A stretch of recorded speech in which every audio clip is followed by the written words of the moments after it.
Good afternoon. My name is Perla Rozencvaig, and on behalf of the Cuban Cultural Center of New York and the Cervantes Institute, I would like to extend cordial greetings to all our friends and members from both institutions. We're meeting today in various places to reflect upon and commemorate the Mariel Exodus, 40 years after the events, the arrival of approximately 125,000 Cubans on the Florida coast between April and October of 1980. Each of our panelists will discuss a specific issue, starting with the political and social causes that led to this wave of migration.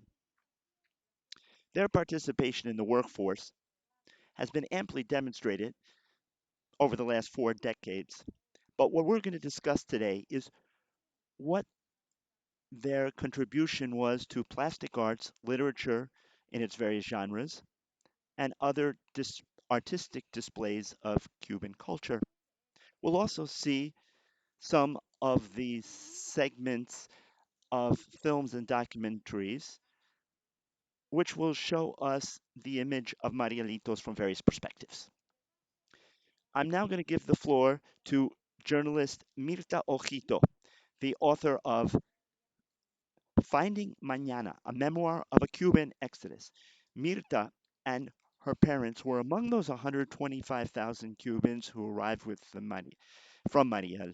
In 2001, she was part of a group of New York Times reporters that won the Pulitzer Prize for a series of articles on racial tensions in the United States. She also made up the Telemundo crew that won an Emmy Prize for its report on Pope Francis's visit to the Americas. She will talk to us about why the Mariel Exodus took place. Good afternoon. It's a pleasure to be here with you to talk about for the 40th anniversary of the Mariel boat lift, a date that always fills me with nostalgia to a certain extent and sadness and also happiness. Why not? So, why did Mariel take place? It took place, first of all, because the Cuban government uh, carried it out and allowed it, and also because the US government allowed it quite reluctantly, but it allowed it. That's the short answer.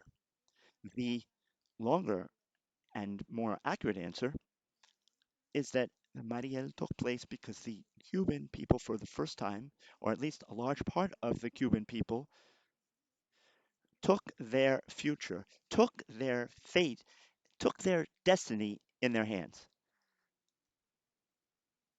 and decided to rebel. As simple as that.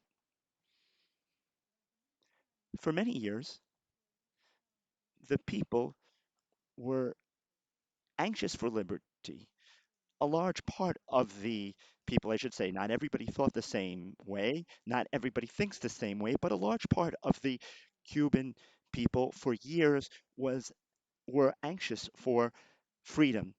They were anxious to get things. A lot of people try to avoid saying that because they think it's bad to desire things, but that's how it is.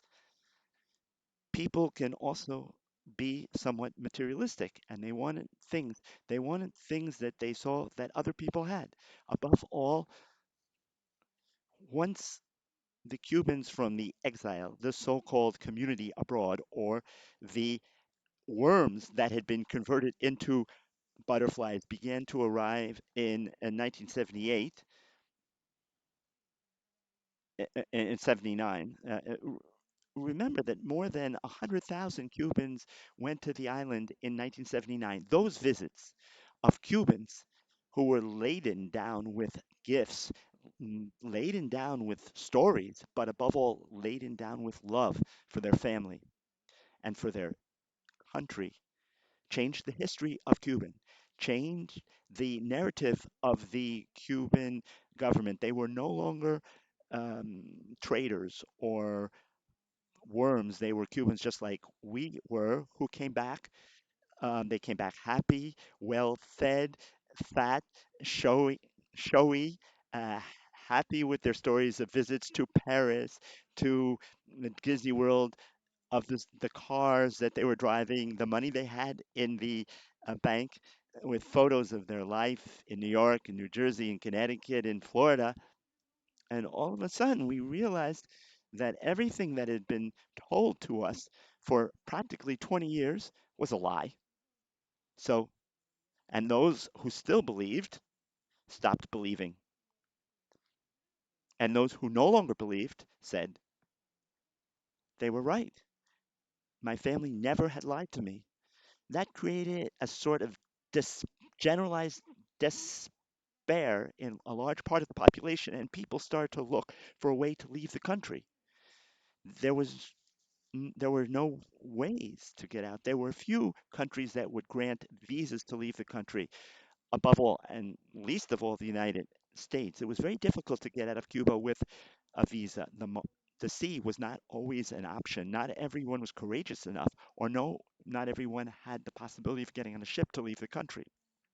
So the only viable option for many people was to start to get into embassies, because people knew that there were international treaties that if you asked for asylum in an embassy, they had to grant you political asylum.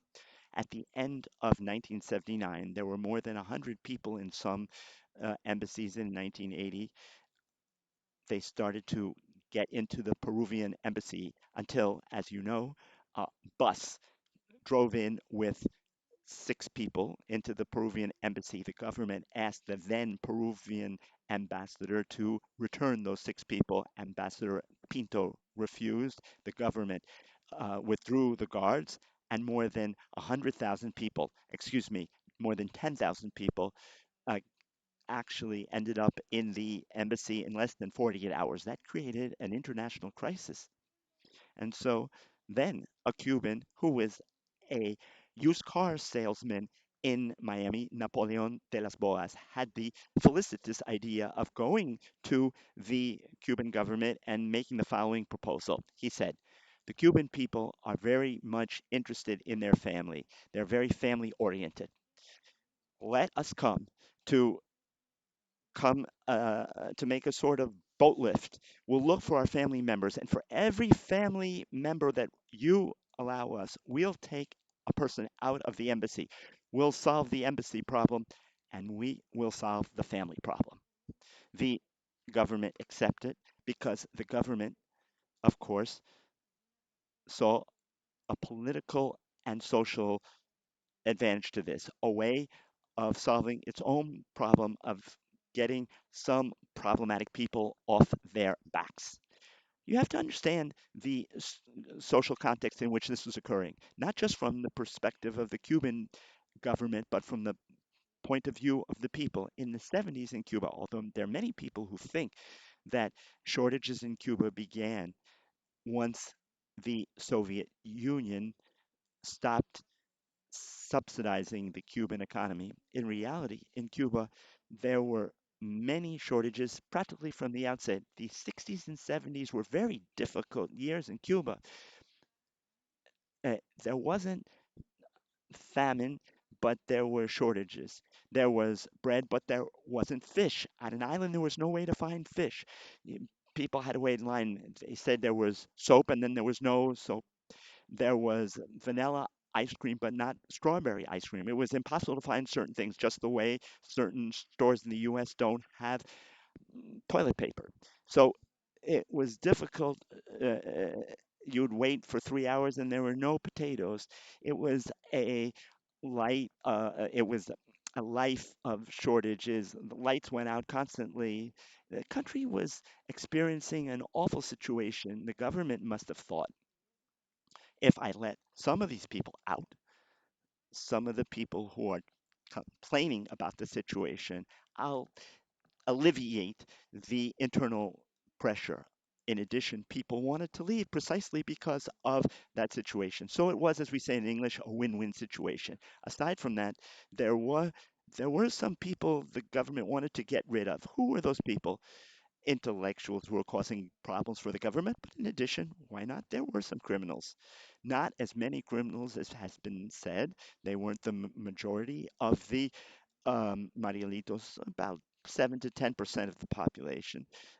Most of the Marielitos who came over, we must recall this, were honest people, good people who came here to build a better future. But for the first time, we must remember this. For the first time, there was a true representation of the Cuban people: whites, blacks, mulattoes, bus drivers, nurses, teachers, young people, old people, intellectuals, painters. And for that reason, because that wide ranging representation was present, Miami was enriched, the United States was enriched.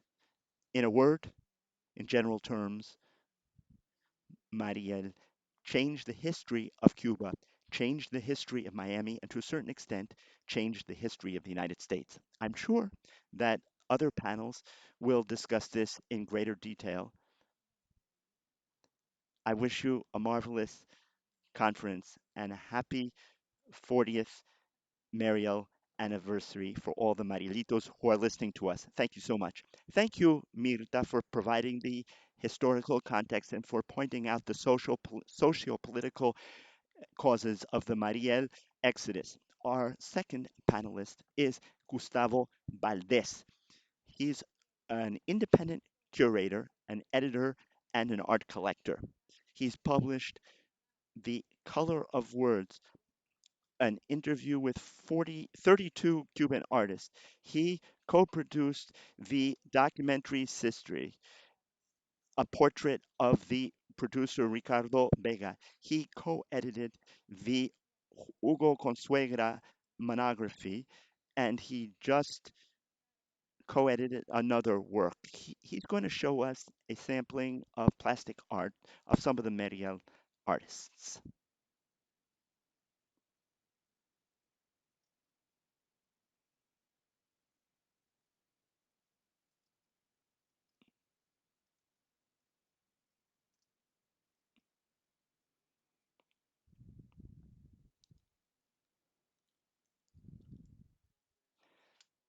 My name is Gustavo Valdés, and I'm an art collector.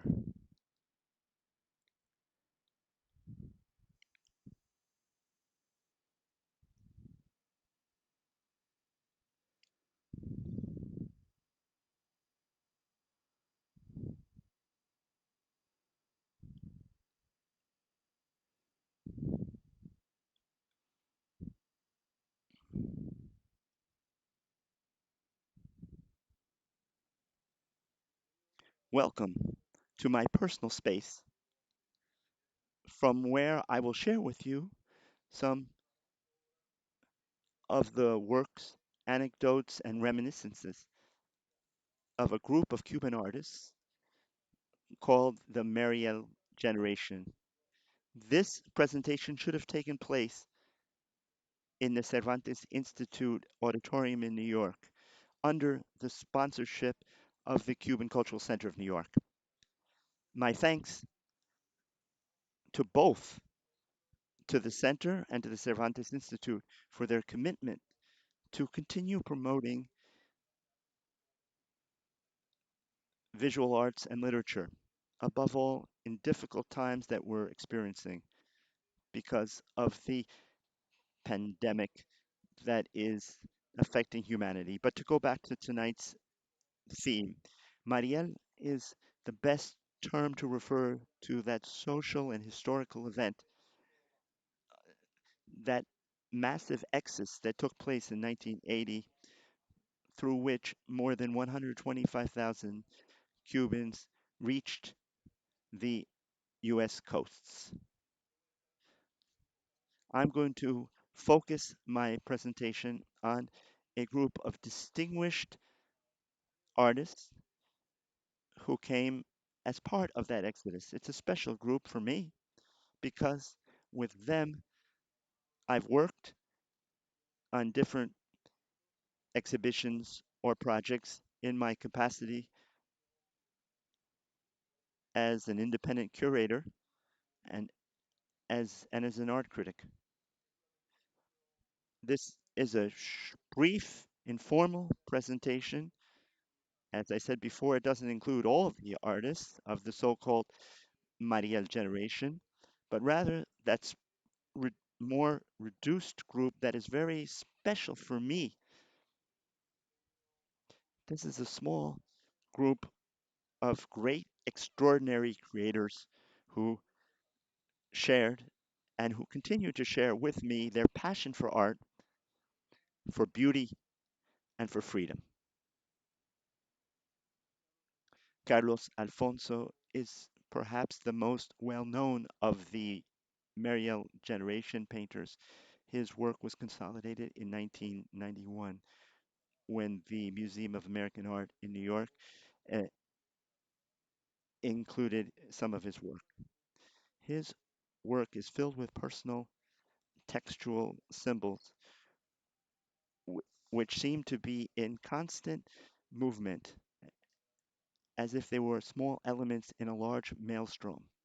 At the at the beginning of the uh, 2000s, the an Miami gallery devoted a major exhibition to his work. The great Cuban writer, also from the Mariel generation, Reinaldo Ramos, a personal friend of Alfonso's, and, and another outstanding Cuban painter, Sergio Chavez, established the magnificent sampling called Witness in Perpetuity. The irreverence and brutal honesty permeate Abreu's work as a writer and as a painter. His pictorial work is crude. It examines day to day events with sarcasm, satire, and sex. His painting sort of gets the reader or the spectator to feel that he hasn't had enough. From his blog Emanations, he publishes his critical perspective on society, culture, and politics, among other things. Between 2015 and 2016, he took it upon himself to paint the portraits of more than 300 people shot to death by the Castro dictatorship. It's a work in progress, hopefully in the future. All of these portraits can be displayed in remembrance and of their lives and condemnation of the Castro regime. When he came to the United States, Juan Bosa took refuge in mythology and psychology of Afro Cuban rights, based on which he developed a large corpus using various disciplines installation art, drawing, and painting. This these themes would occupy him for a whole decade. His work of 1992 represents this trend and was included in a traveling exhibit which was entitled Aji- Ajiaco, Mediations on the Truman Soul. It showed the Afro-Cuban influence in contemporary Cuban art.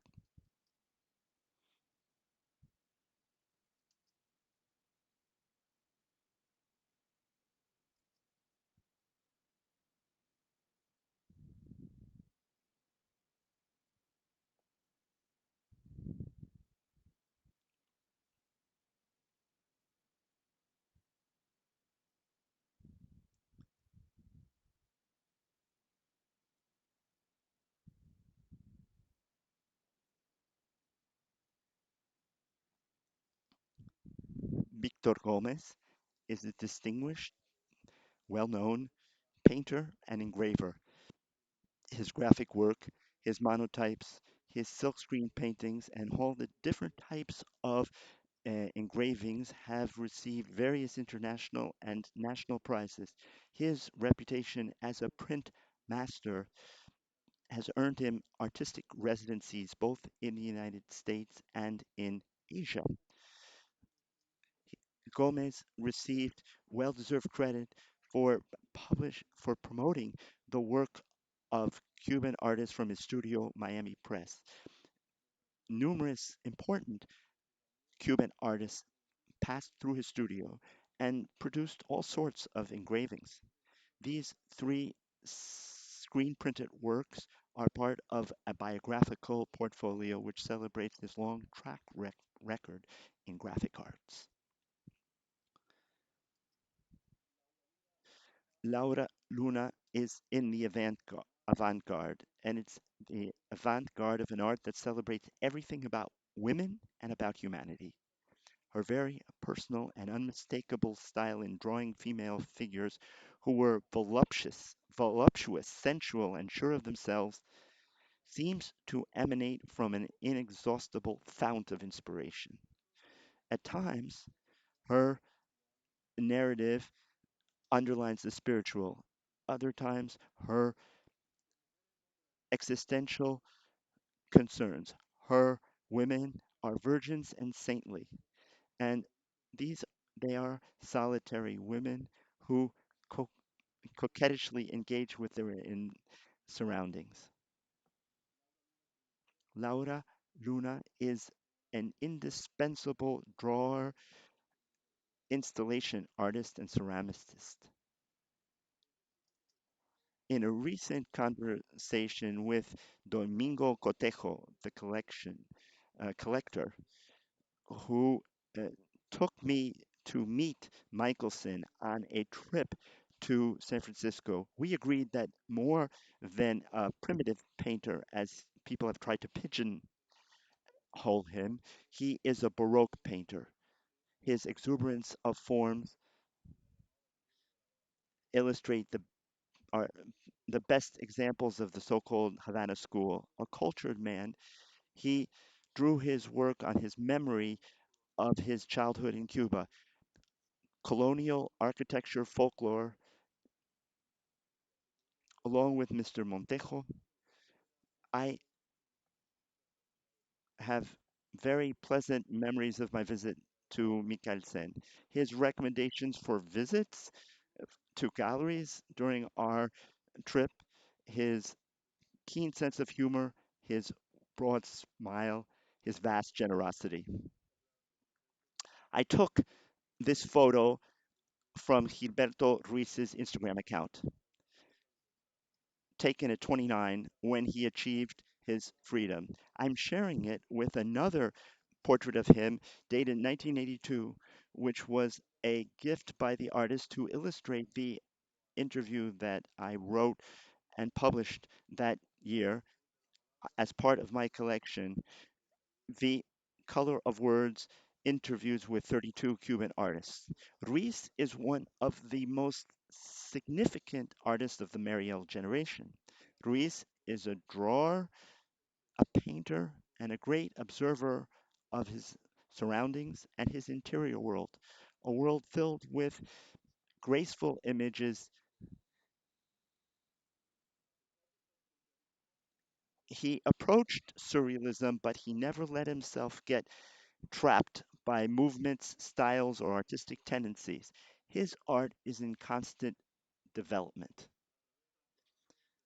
Through the social media, we can he continues to develop his creative process, whether it's drawings of New Yorkers passing by or during their free time or as they stroll down the streets of the city. Some months ago on eBay, I acquired a paperwork of Ruiz's from 1981.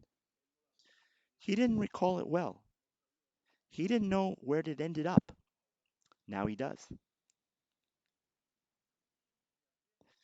I would venture to speculate that in most of the Cuban art collections in South Florida, we could find a work by Andres Valerio.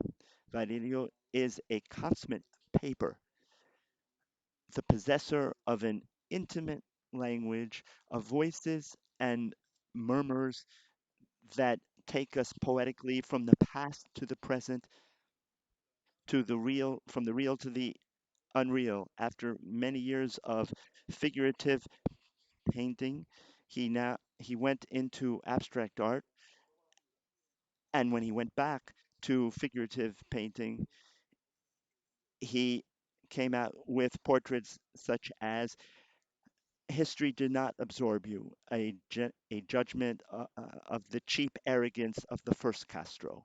In contrast with her mentor, Elisa Valerio waited until a few years ago before she took off on her own. Trained as a designer, she learned everything from Andres, especially risk. The risk was all hers. Her work was characterized by as if she had all her ideas in a trunk and she wanted to rapidly express her ideas on the canvas. You can see in her work the fresh shine of a new initiative. Ñoño de los Gatos is one of my favorite painters of her. But if we stop at looking at this painting, I Want to Get Married Soon, we can easily speculate on the reasons for such an pressing need, a need, this pressing desire that was so time oriented. This work I view as a monument to impossibility or to the delaying of possibility. Behind me, you can see work by two very important Cuban artists and two who are very special for me. These two artists have occupied the epicenter of my work over the last 3 decades in the audiovisual arts.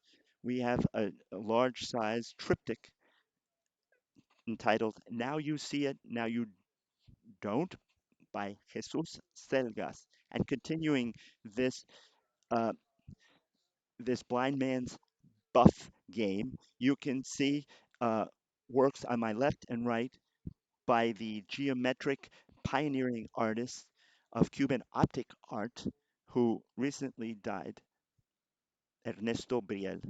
Briel started his career at the beginning of the 70s in Havana, and almost immediately he found in geometric abstraction his plastic vocabulary. Briel is undoubtedly a pioneer of Cuban of optic art in Cuba. After a brief stay in Miami, he reached New York to find himself face to face with the work by Stella Sol Lewitt's work and Carmen Herrera's work.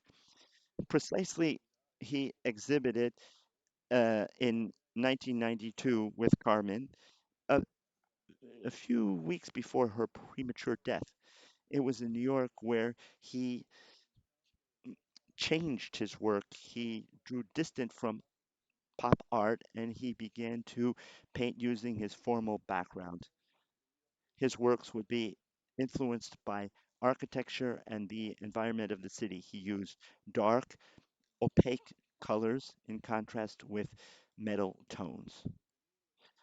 Between 1990 and 1992, his pictorial uh, introspection uh, dealt with reflection, as his titles illustrate, and slowly he freed himself from colors in search of a monochromatic palette, more sober palette. Selgas is a visual narrator par excellence. He usually works with series, elaborations on the same subject. For example, his vast series inspired in the Velázquez Infantas, which Selgas at times uh, detailed and rendered more Cuban. Selgas's biggest influence is Etcher and anything related to the concept of symmetrical numbers and the repetition of an image as the result of its own virtual reflection, such as the case of the palm grove at the doors of heaven. The same figure is repeated around a halo, which is in in a sky filled with uh, palm trees. In 1985, 5 years after he arrived in the United States, Sergas went back, pictorially speaking, to the moment of his exodus. In his work, Escape from Red Paradise, two phantas- ghost-like figures flee in panic from the center of the canvas, marked with a black star with a red dot in the middle. They're fleeing from redness, from communism. The work is a sort of personal exorcism. It's the time in which the artist reconciles with reality, that he has escaped from a past of artistic repression to a future and present of complete freedom. I hope you enjoyed this rapid overview of Mariel art. Thank you.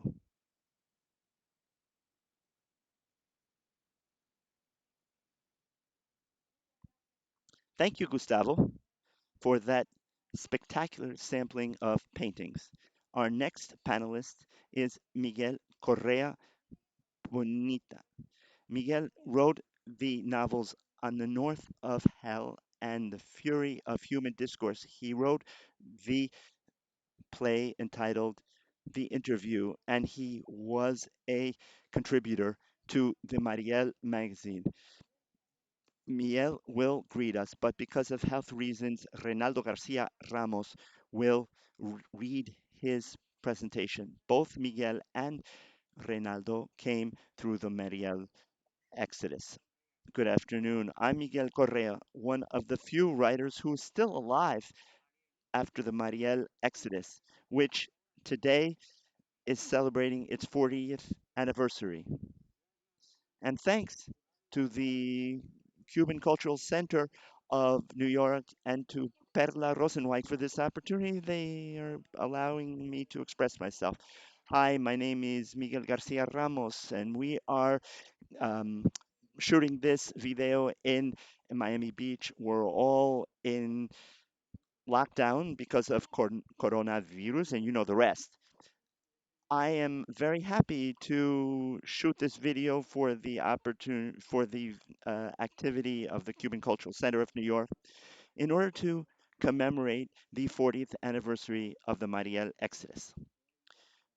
I thank the center and particularly to its two representatives, Professor Perla Rozencvaig and the poet Iraida Iturralde, both of whom are personal friends of mine. I'm going to read a brief paper by my great friend and novelist, Miguel uh, Correa Mujica, who is not feeling well and who offered me this opportunity. I do this with a great deal of pleasure, not just to help Miguel out and to help out the center, but because it is a duty of anybody who has managed to get out of Cuba through Mariel. The work is entitled Mariel Literature 40 Years Later. Mariel was not just a political and social schism for Cuba, but rather a wave of creativity that impacted literature, plastic arts, and culture in general in the United States, and literature in general in the United States. Among those 125,000 Cubans, there were painters and many people who were generally connected with the arts. Mariel magazine was an effort um, among Reynaldo Arenas, Reynaldo Garcia, Ramos, Juan Abreu, Niria Cabrera, and other people from Mariel in the New York, New Jersey, and Connecticut area. The magazine published not only our unpublished works, but it also found a place for the most comic and profound thoughts of those times. Marginalized writers from Cuba, such as Jose Lezama Lima, Virginio Pineda, and writers who had broken off with the Castro regime, such as uh, Guillermo Cabrera Infante and Heriberto Padilla, were well received in the magazine. The the financial effort of Mariel was enormous, but we Marielitos enjoyed the freedom of expression that the exile environment permitted us. Among the most prolific narrators, we could mention Carlos Victoria, the author of numerous short story collections and the novels Bridge in the Darkness, The Route of the Musician, and The Secret Crossing, which won in France the prize for the best foreign book.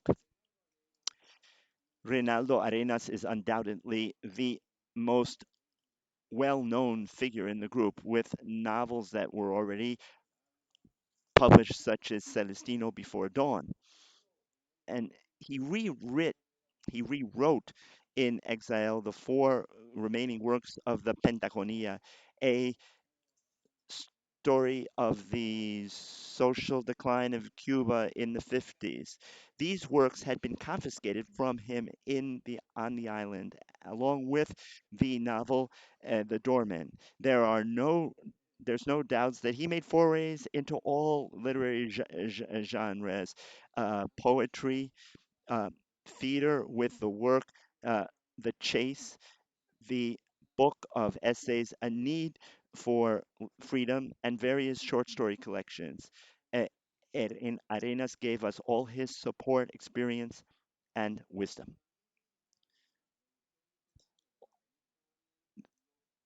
The poets also joined the literary production of Mariel, among which Reinaldo Garcia Ramos, Juan Abreu, who made his mark with the book on the constellations, and Roberto Valero, who with From a Dark Angle You Came. Under the aegis of Mariel, artists and thinkers who were very free and undogmatic joined. There were academicians, novelists, movie makers, and painters, both in the United States and in Europe, joined. That meant that the Mariel intellectuals formed a more heterogeneous and diverse group. We were distinct from the average exile Cuban culture. In that group, we could be both homo and heterosexual. We could even experiment with hallucinogenic drugs of the time. All of what our country denied us, we enjoyed here. These were years of life. Undoubtedly, in the spring of 1980, Fidel Castro was handing over to the history of the West one of its most devastating chapters, the Mariel Exodus, with all its suffering and pain. From that port, 125,000 of us Cubans left in fragile vessels from all backgrounds and educational experiences. Part of that group resettled in New York.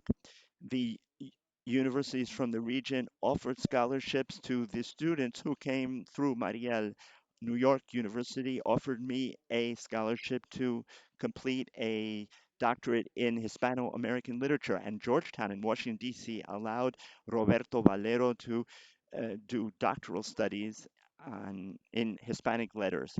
Reinaldo Arenas gave lectures on Cuba and taught courses on Cuban literature in various universities throughout the country. It's worth noting that Livia Cabrera acted as literary director of the magazine. For me, it was the first time that I saw my works published.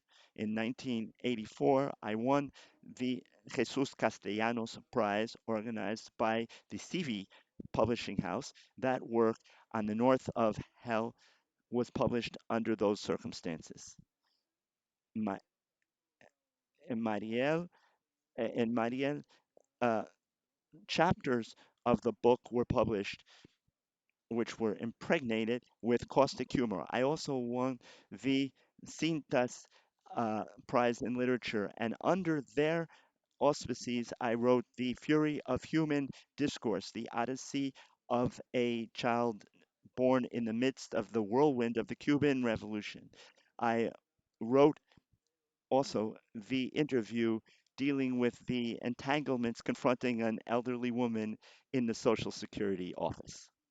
I want to conclude by saying that all of my work contains a denunciation of the environment of suffocation we experienced in Cuba and which still persists. Thank you very much. Thank you, Ronaldo, for reading Miguel's work. We're very grateful to you. Our fourth and last panelist this afternoon is the writer, playwright, movie maker, and musical events producers Iván Acosta. His emblematic work, The Super, allows me to say that Ivan and the Super are one and the same. His most recent work is a bilingual work entitled A Cuban Song in One's Heart. It's a book of personal anecdotes to the rhythm of popular Cuban music. Ivan will present to us some fragments of documentaries and films, including his film Friends on the Mariel boat lift.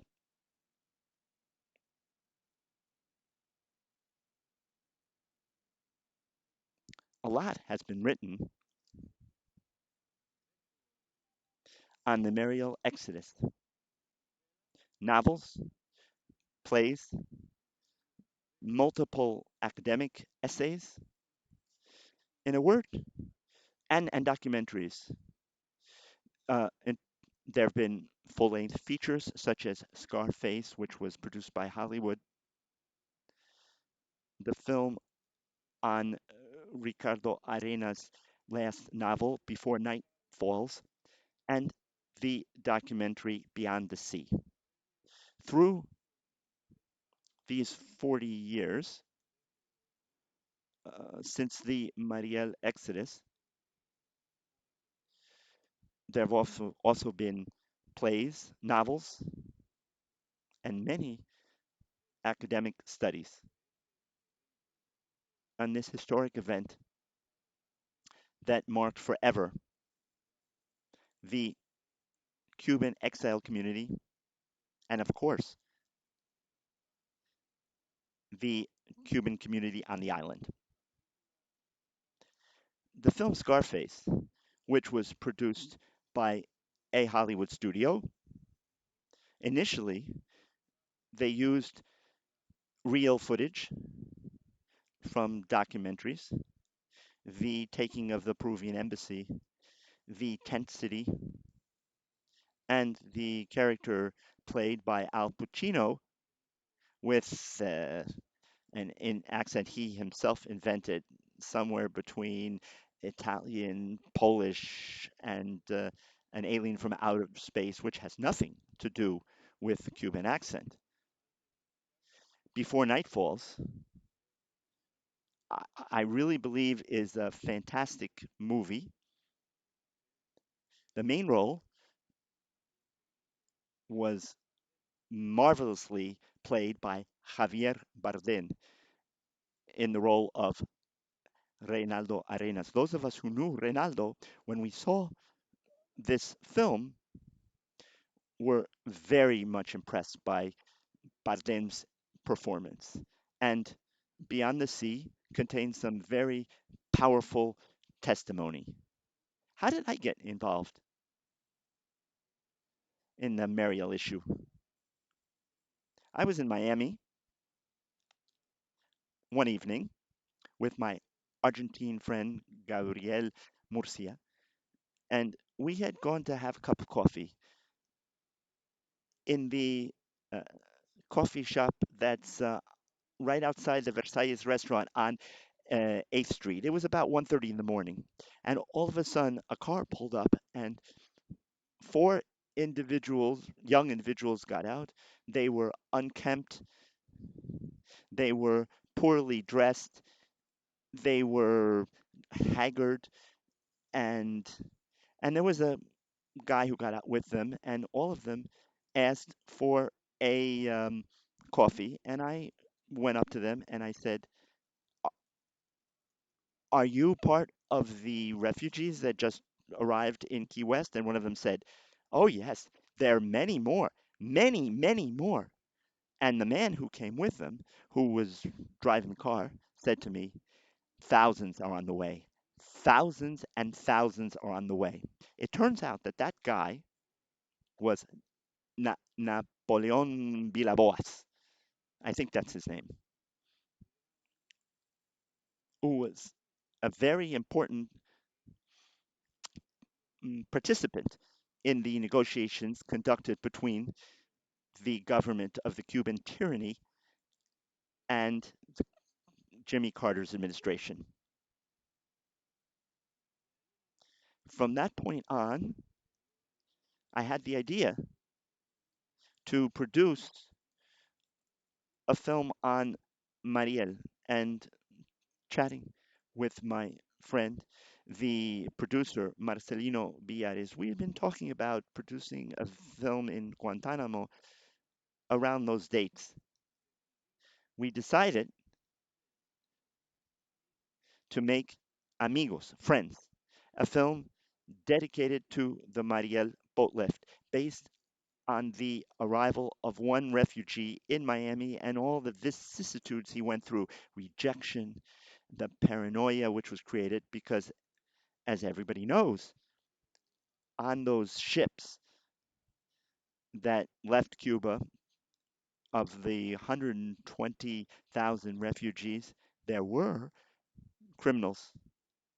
There were people who were quite crazy with tremendous mental issues, and some were very, very dangerous. So the film Amigos, Friends, was shot as a sort of response to Scarface. As a matter of fact, the Miami Herald ran a banner headline on the front page which said, Amigos, the other face of Scarface. And from then on, everything that's been done, not much has been done in terms of movies on such an important event. Fully features Scarface, Before Night Falls, and Friends. There were various documentaries. And my greatest inspiration to write Amigos, Friends, was when I saw Jorge Uña's documentary In Their Own Words, where you see the refugees getting off the ships, shouting out freedom, explaining, telling the stories of their physical and psychological abuse that they had undergone in order to get out and get on the ships that brought them over to Key West. We're going to see one segment of each of these four movies, including the documentary Beyond the Sea. So you'll see Beyond the Sea, Before Nightfall, Scarface, and In Their Own Words. And at the end, we will show you a segment from Amigos.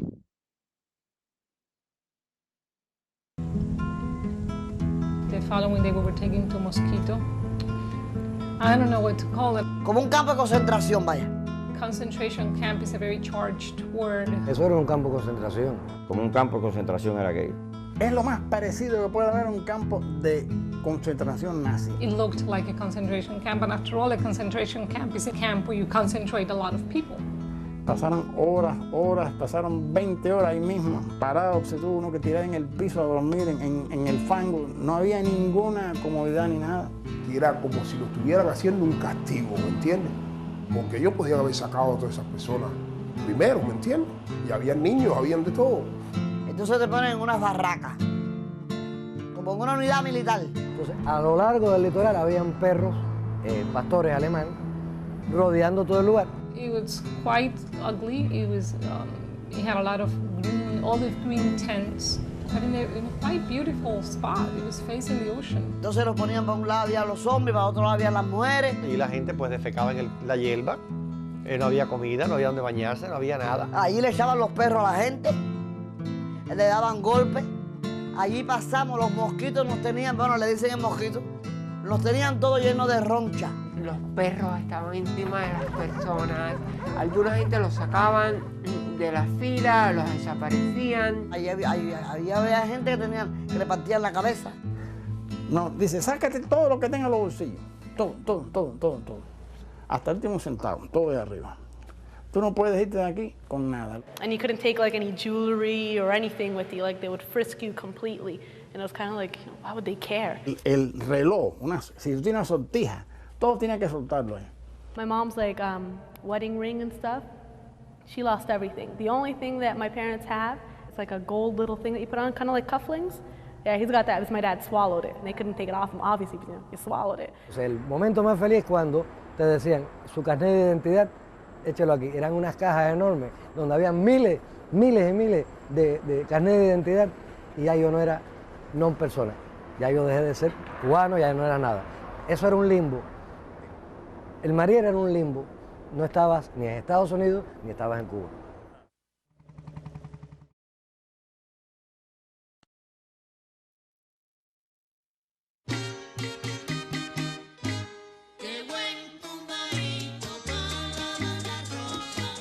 There were three wonderful things that I enjoyed in the 60s. My typewriter, the youth of those days, and lastly, the full discovery of the sea.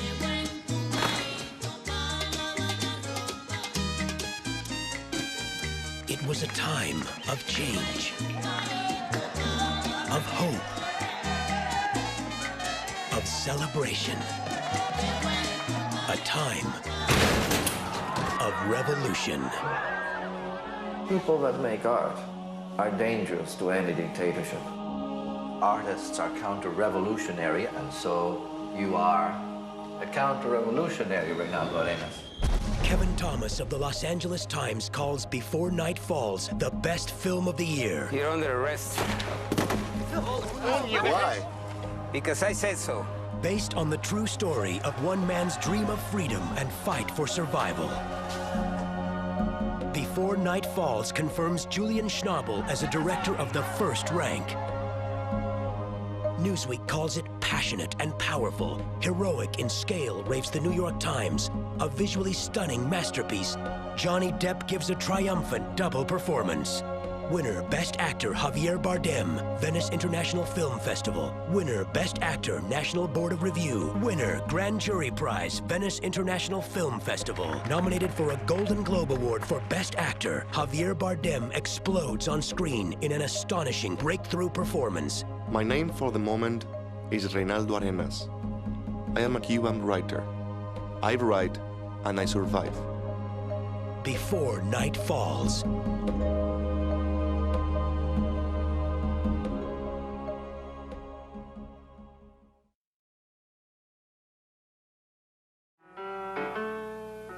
In less than 90 days, between April and June of 1980, more than 110,000 Cubans flee Cuba. They come the 140 kilometers from the port of Mariel to Key West, Florida, in nearly 2,000 boats.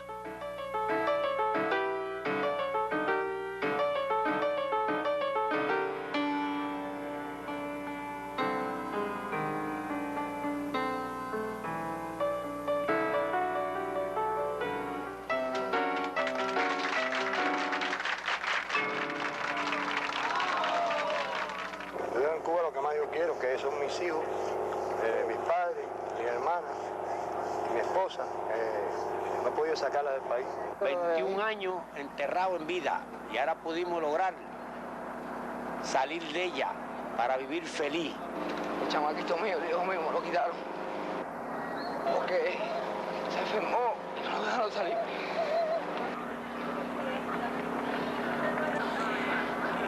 Aunque tenía vómito y eso, y la señora mía, pues, como está aquello allí que no se puede estar, pues ella prefirió mejor quedarse que no para seguir trabajando, pasando trabajo allí. Lo tuve que dejar.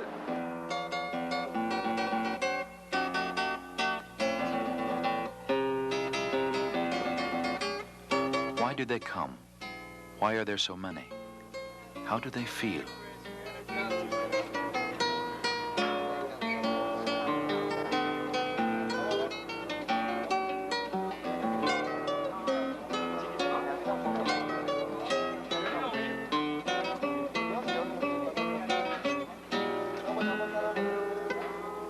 Soy uno de los tantos que ha aprovechado más o menos esta oportunidad o este desastre para llegar aquí. Y en realidad la sensación que yo siento en ningún momento es de triunfo, ni digamos de una gran alegría, sino es una sensación hasta cierto punto de paz por estar vivo y por haber salido de allí. Pero es la misma sensación que puede sentir una persona que sale de la casa cuando se está quemando. O sea, la casa se quemó de todos modos y yo me salvé la vida, pero la casa se quemó. El esfuerzo y al heroísmo de una revolución no los queremos, no los necesitamos.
Bueno, Ramón, cuéntame de ti.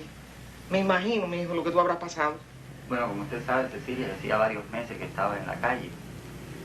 Y cuando se formó el alboroto de la Embajada del Perú, Yo creí que todo era mentira, que todo era un truco del gobierno, ¿no? Salió publicado en el periódico El Granma que habían retirado a la guardia de la embajada. Entonces yo cogí una guagua y arranqué para allá. Y cuando llegué allí, aquello parecía una pesadilla. Miles de gente brincando a la embajada y encaramándose en los árboles. Aquello parecía un hormiguero. En ese momento habían varios soldados alrededor y yo no me atrevía a brincar, no, porque tenía miedo de volver a caer preso. Entonces conocí a dos que estaban del otro lado de la embajada y ellos me reconocieron a mí. Y me empezaron a gritar que brincara, ¿no? Y yo no sabía qué hacer hasta que me llené de valor y ¡rágata! Brinqué. Cecilia, no habían pasado 10 minutos y aquella embajada la rodearon miles de soldados armados hasta los dientes. Lo primero que yo pensé es que nos iban a ametrallar, ¿no? Pero no. Ya cuando sucedió había como 10.000 personas allá adentro. Y como al tercero o cuarto día, cuando ya la noticia se había regado por el mundo entero, empezaron a darnos salvoconductos. Y cuando salíamos para nuestras casas, afuera habían agentes de seguridad del Estado y miembros de los comités de defensa, haciéndose pasar por ciudadanos comunes. Y nos cayeron a golpes, con cabillas, con palos. Nos tiraban piedras, ladrillos, huevos duros. Aquello fue espantoso. Es difícil creer que existan seres humanos que puedan proporcionarle tanto sufrimiento a sus semejantes.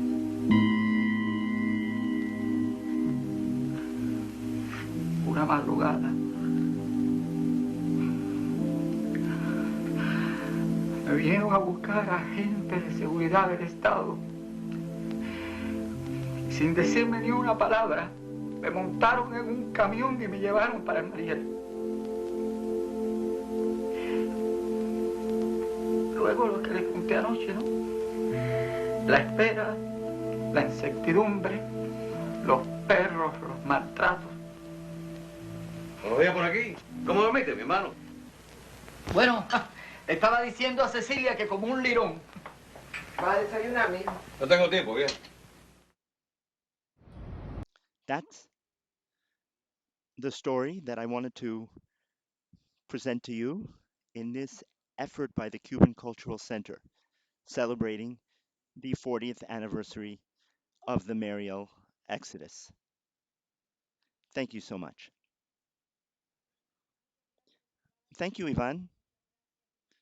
Thank you once again to all the panelists for having participated in the commemoration of the 40th anniversary of the Mariel boat lift.